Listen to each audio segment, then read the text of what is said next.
কোটাবিরোধী আন্দোলন পরবর্তী বাংলাদেশে সহিংসতার বিষয়টি বেশ গুরুত্বের সঙ্গে পর্যবেক্ষণ করছে যুক্তরাষ্ট্র। সহিংসতার নিন্দা জানিয়ে শান্তিপূর্ণ বিক্ষোভ কর্মসূচি পালনের আহ্বান জানিয়েছে দেশটি। স্থানীয় সময় মঙ্গলবার ওয়াশিংটনে মার্কিন পররাষ্ট্র দপ্তরের নিয়মিত প্রেস ব্রিফিংয়ে এসব কথা বলেন সংস্থাটির মুখপাত্র ম্যাথিউ মিলার। প্রেস ব্রিফিংয়ে যুক্তরাষ্ট্র প্রবাসী মোহাম্মদ সাবের ওরফে সাবিরুল হক তালুকদার ওরফে জ্যাকব মিল্টন বেশ কয়েকটি প্রশ্ন করেন। তার প্রশ্নগুলো হচ্ছে, গতকাল আমি আপনাদের জানিয়েছি বাংলাদেশের প্রধানমন্ত্রী শেখ হাসিনার নির্দেশে হাজার হাজার মানুষকে হত্যা করা হয়েছে।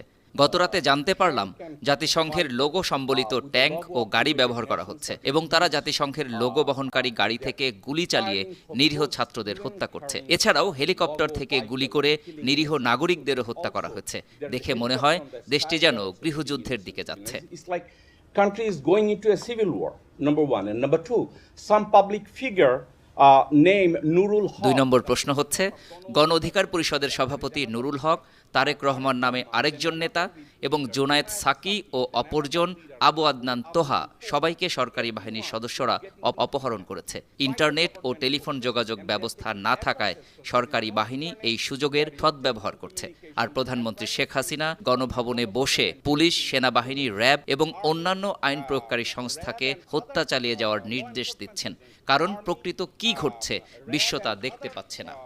আমি জানি ইন্টারনেট না থাকার কারণে ইউরোপ স্যাটেলাইট এবং আমেরিকান স্যাটেলাইট ছবি তুলতে Europe satellite and American satellite cannot take the picture because there is no internet. And I have third question, if you allow me.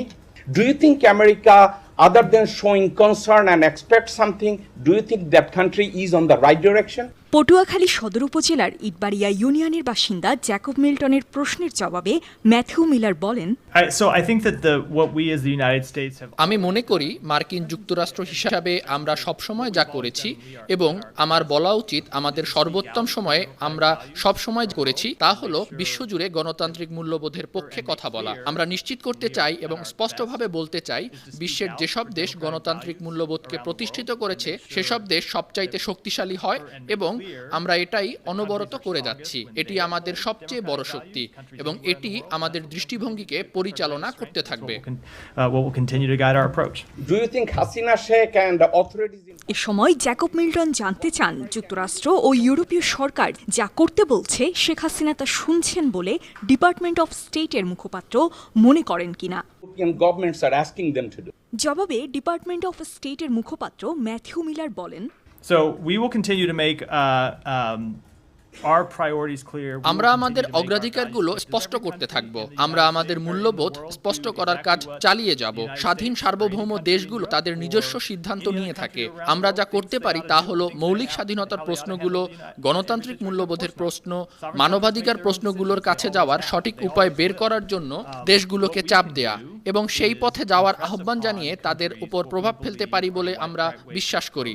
আর এটাই আমরা চালিয়ে যাব। এর জবাবে জ্যাকব মিল্টন আরেকটি প্রশ্ন করেন। তার প্রশ্নটি ছিল, আপনি কি একটি মন্তব্য করতে চান যে তারা সামরিক যান, হুমভিজ এবং ট্যাঙ্কে জাতিসংঘের লোগো ব্যবহার করছে এবং তারা সেই গাড়ি থেকে বেসামরিক লোকদের উপর গুলি চালাচ্ছে এবং হাজার হাজার মানুষ নিহত হচ্ছে? কেন তারা জাতিসংঘের লোগো ব্যবহার করছে? জবাবে ম্যাথিউ মিলার বলেন, আমি ওই সুনির্দিষ্ট রিপোর্ট সম্পর্কে জানি না। আমি মনে করি জাতিসংঘের কাছে এই বিষয়টি আপনার উত্থাপন করা উচিত। তবে আমি বলবো, আমি যেমন স্পষ্ট বলেছি, শান্তিপূর্ণ প্রতিবাদের বিরুদ্ধে যে কোনো সহিংসতার আমরা নিন্দা করি। প্রতিবাদকারীদের তাদের মত প্রকাশের মৌলিক স্বাধীনতা, বাক স্বাধীনতার মৌলিক স্বাধীনতা পালন করতে দেয়া উচিত এবং একই সাথে শান্তিপূর্ণভাবে বিক্ষোভ করার জন্য আমরা আহ্বান জানাই।